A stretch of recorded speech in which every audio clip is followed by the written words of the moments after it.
We can change anything about our health, we must first become aware. Awareness is the beginning of all healing. Welcome to The Root, Candid Conversations with Pamela Hawkins, your holistic health facilitator, your wellness advocate, empowering wellness through awareness, education, action, and compassion. Let's have a conversation. Hello, y'all. Welcome back to The Root.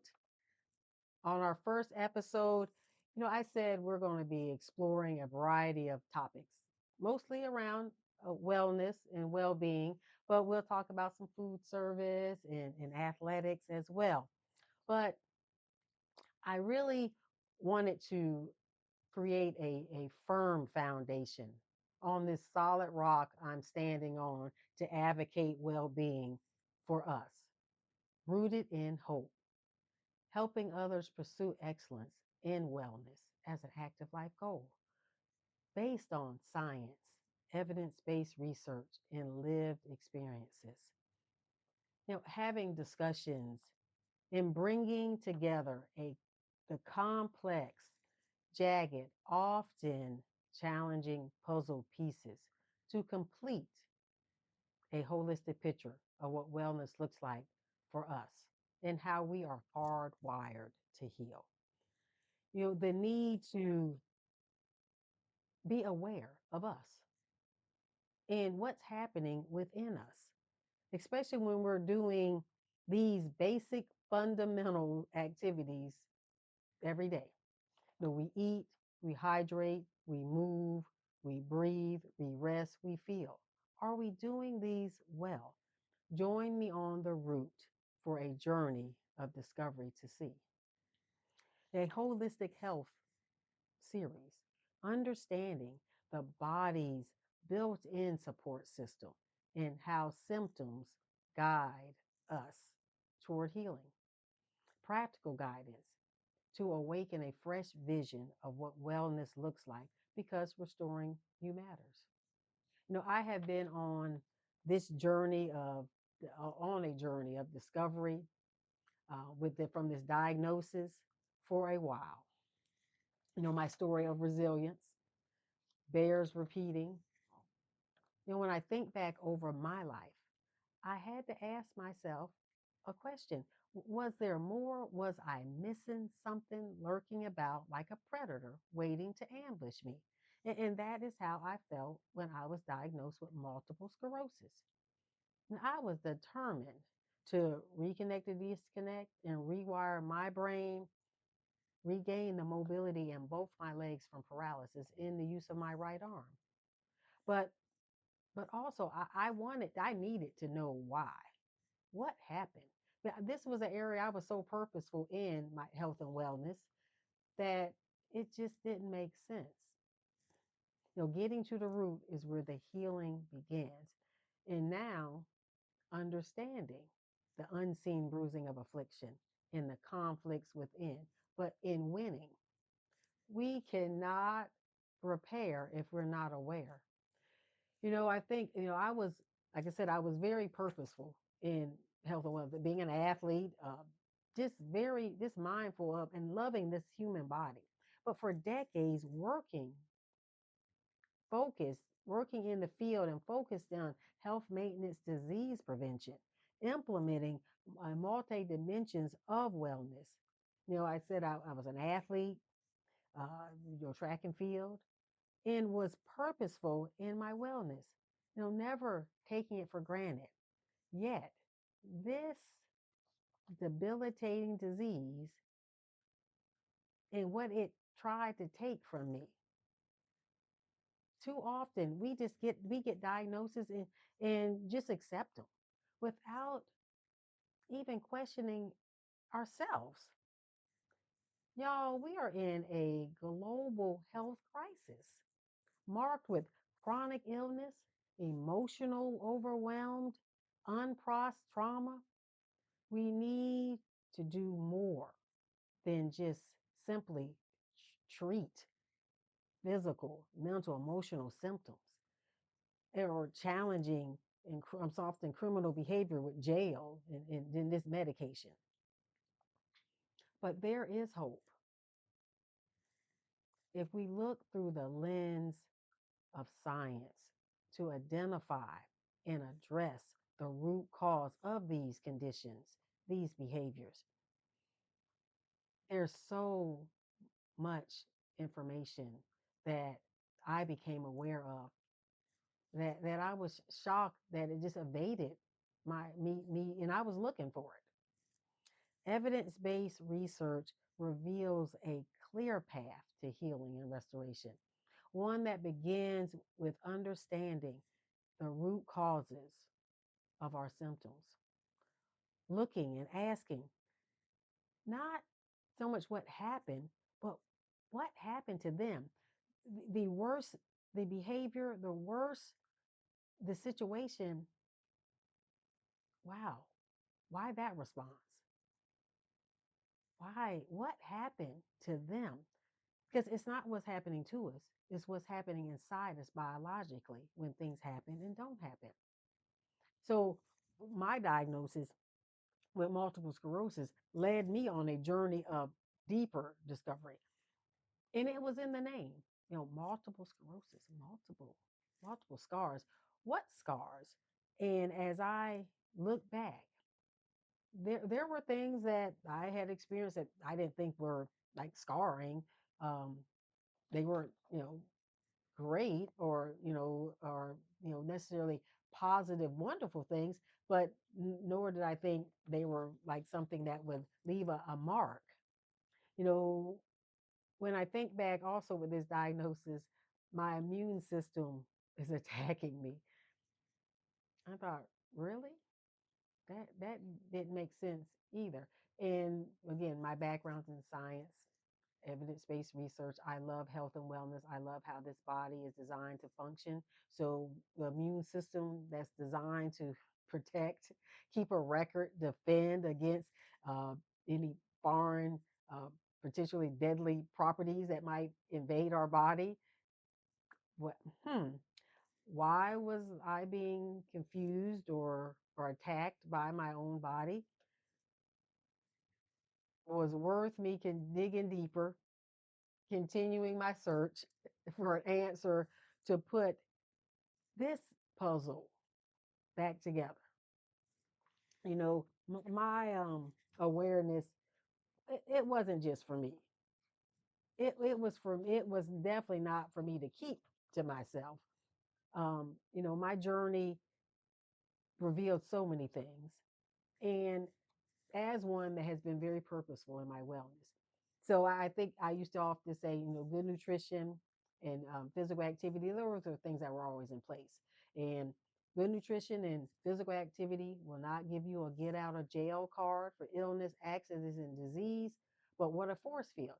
But there was so much more I learned about me and about uh, those five foundation pieces. We eat, we hydrate, we move, we uh, breathe, we rest, and we feel. And there are definitely some of those areas I could have been doing much better, that I needed to um, become truly aware of what wasn't happening and that needed to be improved, because we cannot repair if we're not aware. So, but through, I said, my journey, my healing and restoration, finding my way back to wholeness, there were some bodies of research that were groundbreaking, that literally game changers. And one was the Adverse Childhood ACE study. If you are aware of this game changing study and findings, I hope you're part of the movement, because there is one. We all need to know or be aware of this study, and not just aware of it, not just have knowledge that it exists, but know that its lasting negative effects on health, physical, mental, and emotional, over the lifespan are real. and at a critical state. So this study revealed it was one of the largest investigations of three categories: childhood abuse, neglect, and household challenges, and their later life health effects on and well-being. So I want to kind of, like I said, awareness is a powerful tool. Knowledge is power. And I want to enlighten some. And if you are aware, I want to send a call to action and a charge to do more.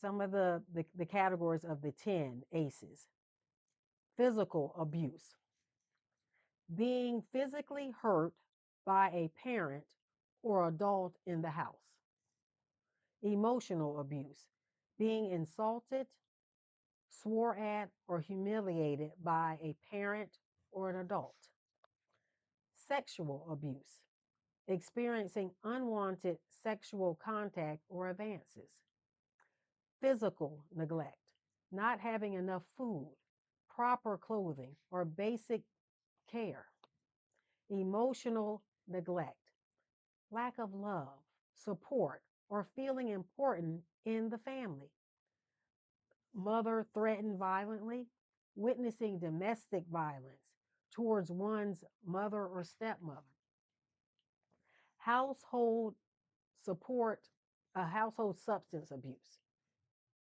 living with a parent or household member with an alcohol or drug problem; household mental illness, living with a parent or household member who is depressed, mentally ill, or suicidal; parental separation or divorce, parents separated or getting divorced; household incarceration, having a parent or a household member that goes to prison.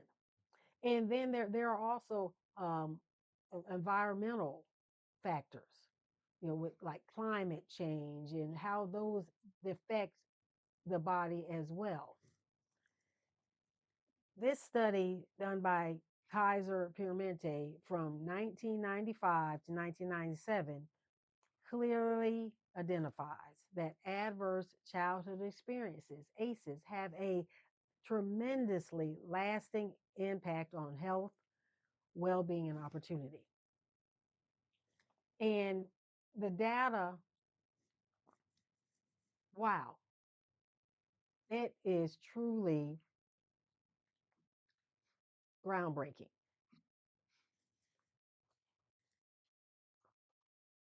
I'm going to share some of that. The effects of ACEs can add up over time and affect a person's throughout their lifespan. Children who repeatedly and chronologically experience adversity, just that prolonged difficulty and misfortune, can suffer from toxic stress. Now, toxic stress is a stress all by itself. Stress, we talk about stressors, like there's good stress, like if we have an upcoming test and you've studied, you prepared, you might still be kind of nervous. Um, or if you didn't study as much and you're like, oh goodness, there's that stress too. There's the stress of, I remember when I was an athlete, um, every time before every race, but definitely the first one. Um, before I got in the blocks, I would have this nervous energy, and it seems like the more nervous I was, the faster I would run. So there's different types of stress. If you have a presentation to do and you're just nervous, and sometimes that nervous energy helps you focus more, and that's not a bad thing. And I think even this type of year, it's December, and everybody's getting ready for Christmas, and there's so much wonder and jubilance and love and sharing, but also there's a lot of heaviness and this busyness, and so a lot of people are overwhelmed and stressed. And that stress we need to be mindful of that it's temporary, but but mindful of if it's prolonged and what can happen within the body when stress is continued and prolonged, that in the difficulty and adversity of life. So being mindful of our stressors, but our babies, children, toxic stress and its effects on the developing brains and bodies of our precious children is a total different story. Yes, children are resilient. And we're not talking about, the nervousness of going to the first day of school. No. Toxic stress on the developing brains of our babies, our children, are catastrophic and long lasting if not addressed and aware of. ACEs can increase risk of poor social outcomes, disease, and death. Research shows that experiencing a higher number of ACEs is associated with many leading causes of death, like heart disease and cancer. Chronic heart disease, health risk behaviors, social outcomes, and mental health conditions and substance abuse disorders, all linked to adverse childhood experiences. And I'm going to share some of the information from like chronic health conditions, coronary heart disease, chronic obstruction pulmonary disease, stroke, asthma, chronic obstructive pulmonary uh, disease, the COPD, cancer, kidney disease, diabetes, obesity, hepatitis. And that's just if we have higher numbers. So some more data, if say if you have four or more, the ischemic heart disease, the number one killer in the United States. Now this data, which it wasn't new, it was 10 years ago, 220%. Chronic obstructive pulmonary disease, 260%. Stroke, 240% risk. Cancer, overall risk, 190%. Diabetes, again, these are ACEs of more of four or more, 160%. So there is a clear correlation in some of the health risk behaviors with more than four. Excessive alcohol use, 7 times likely to become an alcoholic as an adult, with four or more compared to zero ACEs. And substance abuse, misuse, physical inactivity, sexual risk behaviors, suicide thoughts and behavior. Suicide modality was a 1,220 greater percent having four ACEs or more, all linked to adverse childhood experiences. Understanding what is happening inside the brains and bodies of our precious children and how it follows them over the lifespan. But there is hope and healing to be had if we follow the science and address the root. There's so much, these days there's so much talk about mental health, and there's real mental health, but it's health. If we are having mental health challenges, rest assured, the physical ones are catastrophic, are just as bad, just as prevalent. And part of, I had to ask, why was I unaware of any of this and I was in the arena? Hmm. But so on my journey of healing and restoration, finding my way back to wholeness, health from a debilitating disease, this was part of my story, part of what was revealed to me in my from my diagnosis to discovery. That wasn't just for me.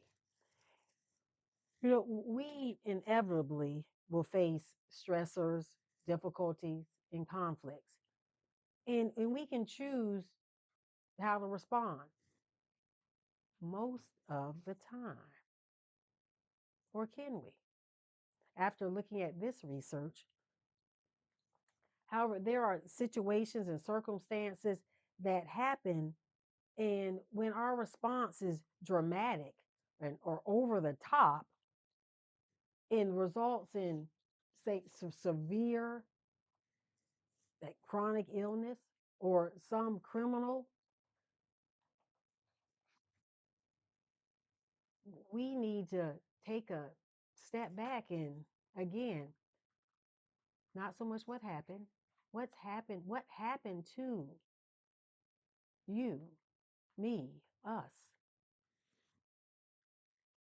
Because we too often focus on what took place, that act, that symptom, and definitely not condoning bad behavior or ignoring physical symptoms. This is something I have been personally researching for decades. Questioning, like, why this condition? Why this disease, especially in children? Believing that there was some type of disconnect somewhere, and there is. I'm thankful for the tireless efforts of individuals like Dr. Nadine Burke Harris in centers like the Center for Harvard Center for Developing Child, not letting these studies, this study's findings lay dormant. The ACE movement is spreading and it's making ripples, yet largely still ignored, or the solutions, the evidence-based um, strategic plans to help combat it. There seems to be so much focus on the prevalent, the behavior so prevalent in specific zip codes where it's clearly that ACEs, the ACE study reveals this is all of us. And if we take a look at those 10 categories that are where we fit in, that if we've had a divorce in our family, or someone has said something or had an alcoholic in our family, that when we look at the various categories, it's all of us. I don't want to start talking about the different ones because I want to challenge you to know your number, know in what that number says about you and what you might be at risk of, because we are hardwired to heal and we can overcome ACEs. We can overcome um, our challenges, but we have to be aware of them. And that is, again, what my journey, which I don't think was from happenstance. I think oftentimes we go through difficulties and challenges, and that make us stronger. But I think oftentimes they're divinely sent so that for us to help others. What we go through, some of the most difficult, challenging times and overcome, it's a help in relief and healing for someone else because they become aware.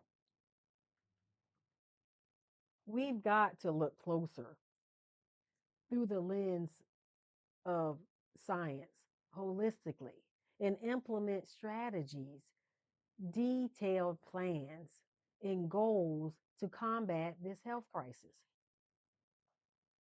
Again, asking more, not what's happening, but what happened to that person. And asking ourselves, what happened? What happened to me? And that is what MS prompted me to ask, what happened to me to cause my body to want to attack me? And this information needs to be spread like wildfire. And so my discovery was not for me to keep to myself. And through sharing what I've learned, the science, the evidence-based research that I know is right, these findings, and giving practical guidance of how steps that we can combat adversity, the effects of adverse childhood experiences, and the adversities that we focus on, that we suffer with, the conflicts that that mess with our biology.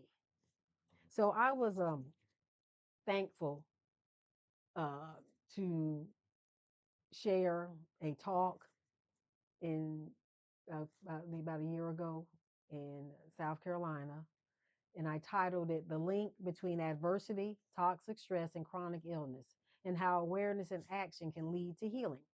You can watch it or listen to it on my YouTube channel. If you Google Pamela Hawkins Aware, it should pop up with a little heart.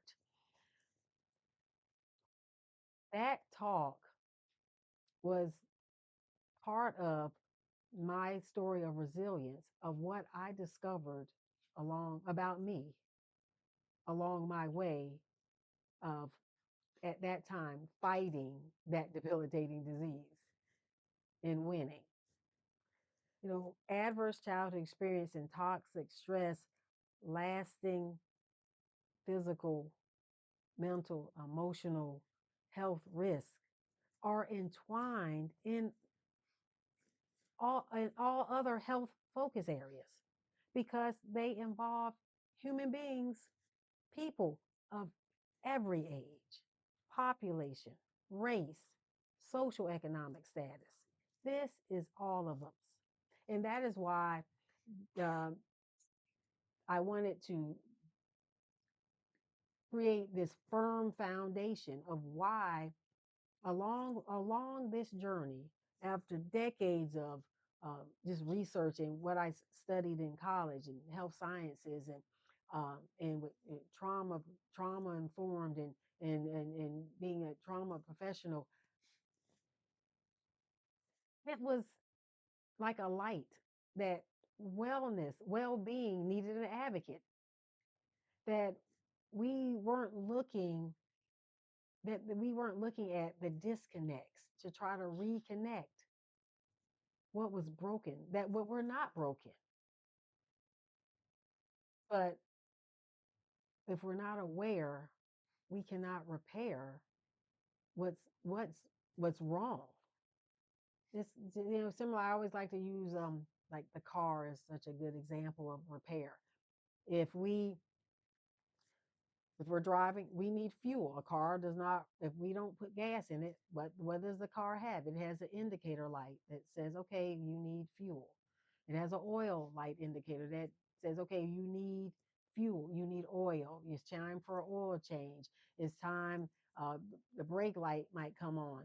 But there's these indicators that we have that something, one, either needs to be maintained so that the car runs smoothly, or it's an indicator that, warning, this needs to be fixed because if not, it's going to break down. When I became aware of the ACE study and ACEs, in realizing that adverse childhood experiences prolonged that that uh, I say cause that the adversity over the prolonged states cause the toxic stress, cause extra cortisol, cause the heart rate to go up, cause the blood pressure, cause all these factors that we do not want to be running continuously. If a vehicle is running, it might be full. If it keeps running, it's going to run out of gas. So when I think back of our fight or flight, yes, that type of stress, when okay, we've got something has got to happen. We are faced with, I love to use the example of Dr. Nadine Burke Harris of the bear in the woods. Yes, if we're by chance and confronted by a bear in the woods, well, what am I going to do? All common sense goes out the window because we got to do something or we're going to be not here. And that's okay. That we check out, that we all sense, all rationale goes out the window when we are confronted, with this challenging, deadly situation.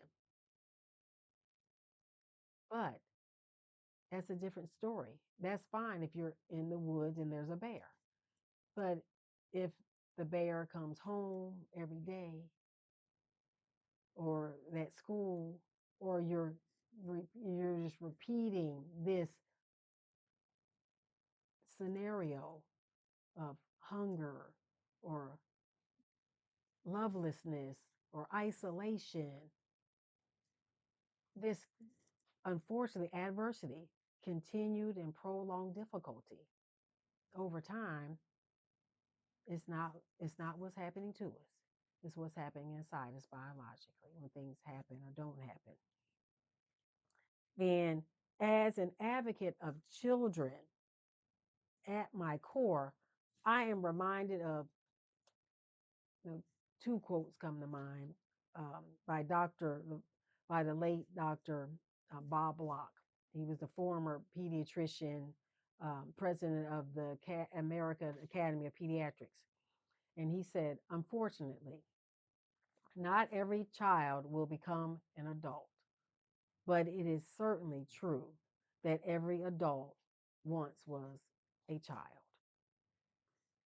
We need to pay attention to that simple phase. We haven't paid more attention to it often enough. I think about counting up the cost. Adverse childhood experiences have lasting negative effects on health, well-being, and opportunity. Child maltreatment is costly. In the United States, the total lifetime economic burden associated with child abuse and neglect was about $592 billion. And that was in 2018.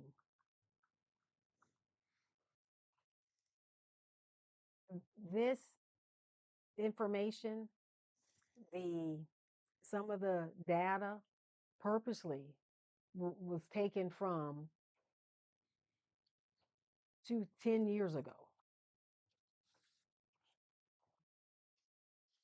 10 years ago. Think about that. But if we look at current data, it hasn't gone down.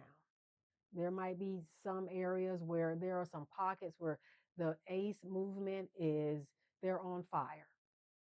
But that needs to happen all over. That fire needs to take flight and spread throughout the United States and in our world because we are in a global health crisis. And this economic burden, it rivals the cost of higher profile public health problems such as heart disease and diabetes and cancer, all linking to adverse childhood experiences. The other quote by Dr. Block: adverse childhood experiences are the single greatest unaddressed public health threat facing our nation today. That was stated 10 years ago. And I have to wonder why that is. Because this is all of us. Or is it because it's all of us that it's easier for us to look at the prevalence, the health disparities, the crime rate that are more prevalent in different zip codes. But adverse and childhood ACEs does not discriminate in any zip code. It's in all of them. It's inclusive. But what, and I just think of, all of the the physical struggles and challenges that I went through with this disease. But what's most disturbing, and I wouldn't take back nothing what I went through, because what was so disturbing to me is that I was unaware. I was working with, Head Start and in schools. I was working with children and families, schools, various organizations, churches. I am a parent. Never heard the word ACEs or about this study. And I was looking and listening. So I'm thinking I'm not alone. And that is why also the reason for this podcast, to bring awareness. We cannot repair if we're not aware. And awareness is the beginning of change. My awareness, and it came not through some public health announcement or anything like that. It came from a dear friend who was my physical therapist at the time, and when I was determined to regain my mobility from in both legs from paralysis. Um, he had shared, hey, have you it was in 2019, like towards the end or early 2020. Have you he told me about Dr. Nadine Burke Harris, and have you read this book, The Deepest Wells? And I thought, no, I hadn't. And in her TEDx talk, y'all, truly turned my whole trajectory back to a deeper focus on health maintenance, disease prevention, which was my focus, why I didn't go to med school, why I wanted to be on the preventive end of health and wellness and well-being and prevention. But at first, I was like, wow, I thought, who is she and why is she in my notes? Because she was in her TEDx talk, she was actually saying things that I was like, there's something going on. There's something missing. And I was like, wow, this makes so much sense. And it was like those puzzle pieces that I was searching for, that disconnect, that I was like, wow, this is wonderful. I mean, in a way, that wonderful discovery. So I was waiting for the big press release. And then I realized that this wasn't new information. I'm thinking, wow, the TEDx was 10 years old. And her book was older too. And I thought, wait a minute. I said, this is not new information. So I started asking people that I worked with, and just asking others. Have you heard of the Have you heard of ACEs? You ever heard of adverse childhood experience, the study? And and I was asking health professionals. I was asking doctors. I was asking from just general people to people working in the field with children. And I was getting too many no, no. Wow. So this is too important. And still shocked that I had never heard of it. But it was a discovery that came across my path during my fight back from multiple sclerosis, which in a later episode I'm going to share that wasn't necessarily a fight. There was some other awareness that was revealed. But in my desire to help and empower others in wellness, realizing that wellness itself needed an advocate, especially after these findings. I definitely needed to be part of the movement, which I am. I mean, thankful for, you know, following and being and even meeting Dr. Nadine Burke Harris. I look forward to having a more in depth conversation. And others like Gabriel Mate, who are these are giants in the field of wellness and well-being, and through a lot of lived experience, and also their academia studies. So I am thankful for their efforts, and not letting turning a deaf ear and a blind eye on these findings, this discovery, taking it run, as she said, we need to scream it from the rooftops. Well, no, but we do need to spread it like wildfire. My philosophy is anchored in hope, helping others pursue excellence in wellness, with the core belief that getting to the root is where the healing begins. Knowledge and awareness are powerful tools. And y'all going to hear me say it a lot. I'm going to have to put it on the shirt. We cannot repair if we are not aware. This is why I founded that my nonprofit, Grace to Overcome, G2O, is a mission-based nonprofit passionately committed to holistic health, prevention, and advancing youth wellness. With the core belief, ACEs is a powerful force contributing to toxic stress and long-term health risk. In conjunction, founder of Restoring You Matters Hope Coaching, through transformative programs and services rooted in awareness, education, action, and compassion, because it's not so much what's happening to us, it's what happens inside us biologically when things happen or don't happen. And a lot of it we didn't have control over. So there needs to be compassion when we have severe behaviors. And again, not condoning bad behavior, but the worse they act, we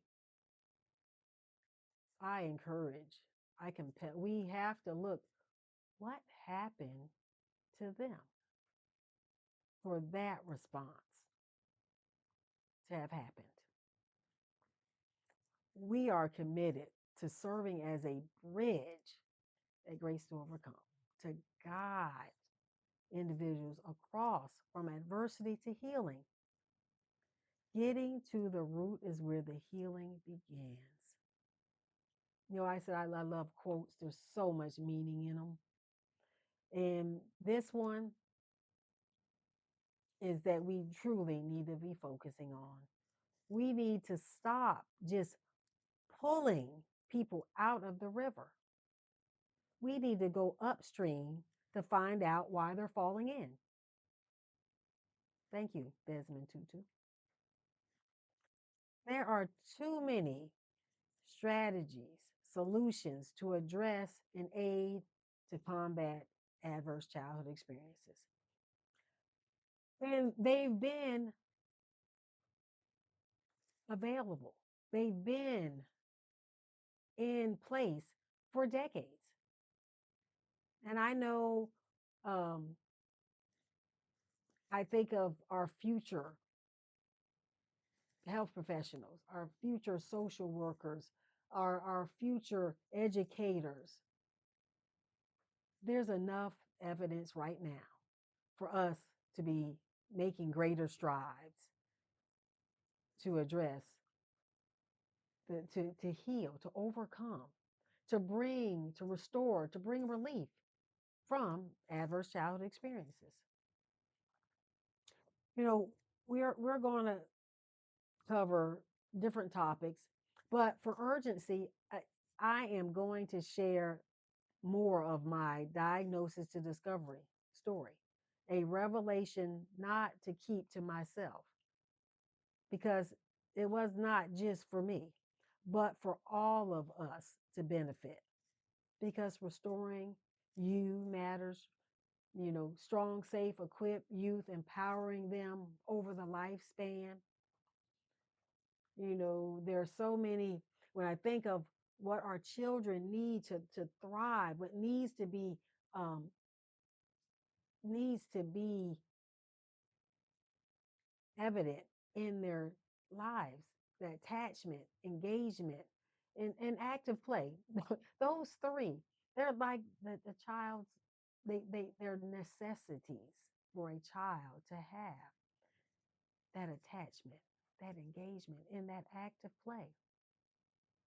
And for us to be aware of some of the disproportionate effects like climate change on children and maternal health. But also, there are some greater disparities on our minority population, our Black and brown children. And there's a reason behind that as well. And we need to address that. But adverse childhood experiences is all of us, and we all have a part to play. So, as a health professional, as one who, again, 20 plus years of doing this work, multi dimensions of wellness, and I was unaware. And that's still, again, very disturbing. So, we're going to stay here and um, and share a little more of the revelation, not to keep to myself. So, over the next few weeks, we're going to go deeper into what I discovered along the way. So, I hope you stay tuned. Through Grace to Overcome, I am leading the way in making sure, as your holistic health facilitator, your wellness advocate, as a watchdog for evidence based research, its findings, the discoveries, and the solutions, looking through that lens holistically for you, doing my part, making sure we are aware of the latest.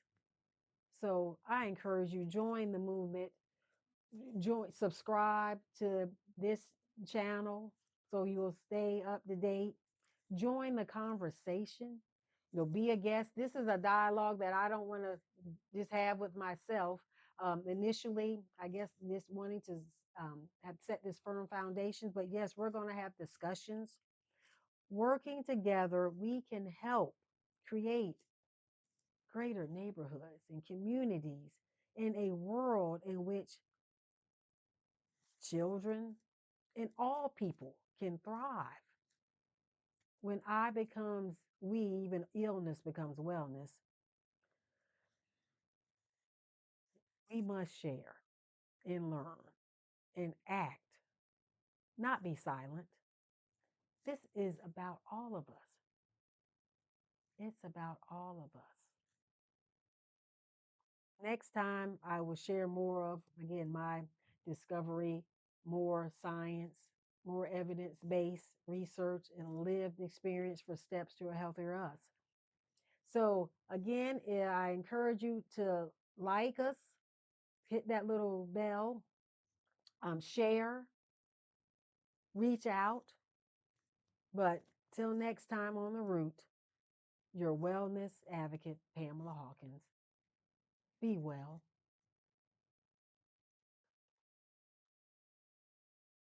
You believe the change is coming. I know the change is coming.